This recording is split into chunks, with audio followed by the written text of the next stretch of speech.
दक्षिण भारतात चक्रीवादळाचा इशारा, राज्यात येणार थंडीची लाट, हवामान विभागाचा अलर्ट। पश्चिम बंगालच्या खाडीमध्ये आणि हिंद महासागरात 24 तासात कमी दाबाचं क्षेत्र तयार झालंय। पुढच्या 24 तासात ते आणखी तीव्र होण्याची शक्यता आहे, त्यामुळे हवामानात मोठा बदल झालाय। दक्षिण भारतात 26 ते 27 नोव्हेंबर रोजी अतिमुसळधार पावसाचा इशारा दिला गेलाय। 28 नोव्हेंबर रोजी काही ठिकाणी पाऊस असेल। 29 नोव्हेंबर रोजी किनारपट्टी लगतच्या भागात वादळी वाऱ्यासह अतिमुसळधार पावसाचा इशारा दिलाय।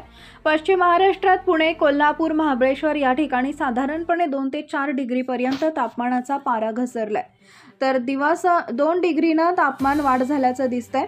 उत्तर महाराष्ट्र आणि विदर्भात कडाक्याची थंडी पडायला सुरुवात झाली आहे। थंड वारे वाहू लागलेत। नोव्हेंबर अखेरपर्यंत गारठा आणखी वाढेल असा अंदाज हवामान विभागानं व्यक्त केलाय। मुंबई, ठाणे उपनगरात थंड वारे वाहत आहेत, तर नवी मुंबई, पनवेल, रायगडमध्येही गारठा वाढलाय। धुक्याची चादर पाहायला मिळाली आहे। मुंबईकर या थंडीचा आनंद घेत आहेत। चक्रीवादळासारखी स्थिती निर्माण झाली असली तरी महाराष्ट्रावर त्याचा कोणताही परिणाम होणार नाही। महाराष्ट्रात पावसाचा कोणताही इशारा नाही, मात्र तापमानात घट होण्याची शक्यता आहे।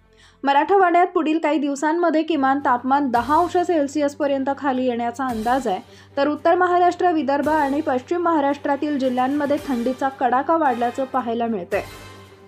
नाशिकमध्येही थंडीच्या कडाक्यात मोठी वाढ झाली आहे। किमान तापमान 11 अंश सेल्सिअस पर्यंत खाली आलंय। नाशिकमध्ये सकाळच्या वेळी धुकं राहणार असून त्यानंतर आकाश निरभ्र असणार आहे, तर कमाल तापमानात 29 अंश सेल्सिअस असेल। नवीन अपडेट मिळवण्यासाठी आता लगेच आपल्या चॅनलला सबस्क्राईब करा। धन्यवाद।